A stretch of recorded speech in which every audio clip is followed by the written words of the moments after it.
गंगा नदी के तट पर एक धर्मशाला थी।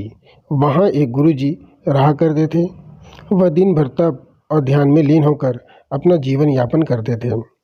एक दिन जब गुरुजी नदी में नहा रहे थे, उसी समय एक बाज अपने पंजे में एक चूहिया लेकर उड़ा जा रहा था।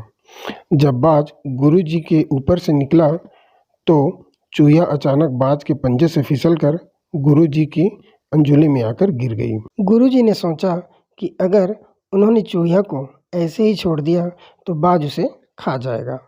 इसीलिए उन्होंने चूहिया को अकेला नहीं छोड़ा और उसे पास के बरगद के पेड़ के नीचे रख दिया और खुद को शुद्ध करने के लिए फिर से नहाने के लिए नदी में चले गए। नहाने के बाद गुरुजी ने अपनी शक्तियों का इस्तेमाल करके चूहिया को एक छोटी लड़की में बदल दिया और अपने साथ आश्रम ले गए। गुरुजी ने आश्रम पहुंचकर सारी बात अपनी पत्नी को बताई और कहा कि हमारी कोई संतान नहीं है, इसलिए इसे ईश्वर का वरदान समझकर स्वीकार करो और इसका अच्छे से लालन पालन करो। फिर उस लड़की ने स्वयं गुरुजी की देखरेख में धर्मशाला में पढ़ना लिखना शुरू कर दिया। लड़की पढ़ने में बहुत होशियार थी। यह देखकर गुरुजी और उसकी पत्नी अपने बेटे पर बहुत गर्व करते थे। एक दिन गुरुजी को उनकी पत्नी ने बताया कि उनकी लड़की विवाह योग्य हो गई है। तब गुरुजी ने कहा कि यह विशेष बच्ची है, एक विशेष पति की हकदार है। अगली सुबह अपनी शक्तियों का उपयोग करते हुए गुरुजी ने सूर्यदेव की प्रार्थना की और पूछा, हे सूर्यदेव, क्या आप मेरी बेटी के साथ विवाह करेंगे? यह सुनकर लड़की बोली, पिताजी, सूर्यदेव पूरी दुनिया को रोशन करते हैं, लेकिन वह असहनीय रूप से गर्म और उग्र स्वभाव के हैं। मैं उनसे शादी नहीं कर सकती। कृपया मेरे लिए एक बेहतर पति की तलाश करें। गुरुजी ने आश्चर्य से पूछा, सूर्यदेव से बेहतर कौन हो सकता है? इस पर सूर्यदेव ने सलाह दी, आप बादलों के राजा से बात कर सकते हैं। वह मुझसे बेहतर है क्योंकि वह मुझे और मेरे प्रकाश को ढक सकते हैं। इसके बाद गुरुजी ने अपनी शक्तियों का उपयोग करते हुए बादलों के राजा को बुलाया और कहा, कृपया मेरी बेटी को स्वीकार करें। मैं चाहता हूँ कि अगर बेटी की स्वीकृति हो तो आप उसे शादी करें। इस पर बेटी ने कहा, पिताजी, बादलों का राजा काला, गीला और बहुत ठंडा होता है। मैं उससे शादी नहीं करना चाहती। कृपया मेरे लिए बेहतर पति की तलाश करें।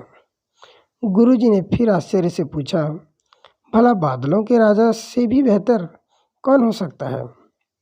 बादलों के राजा ने सलाह दी, गुरुजी, आप हवाओं के भगवान वायुदेव से बात करें। वह मुझसे बेहतर है क्योंकि वह मुझे कहीं भी उड़ाकर ले जा सकते हैं। इसके बाद गुरुजी ने फिर से अपनी शक्तियों का उपयोग करते हुए वायुदेव को बुलाया और कहा, कृपया मेरी बेटी के साथ विवाह स्वीकार करें अगर वह आपको चुनती है तो।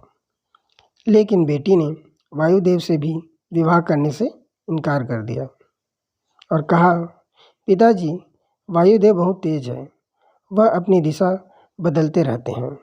मैं उनसे शादी नहीं कर सकती। कृपया मेरे लिए एक बेहतर पति की तलाश करें। गुरुजी फिर सोचने लगे, वायुदेव से भी बेहतर कौन हो सकता है? इस पर वायुदेव ने सलाह दी, आप पहाड़ों के राजा से इस विषय में बात कर सकते हैं।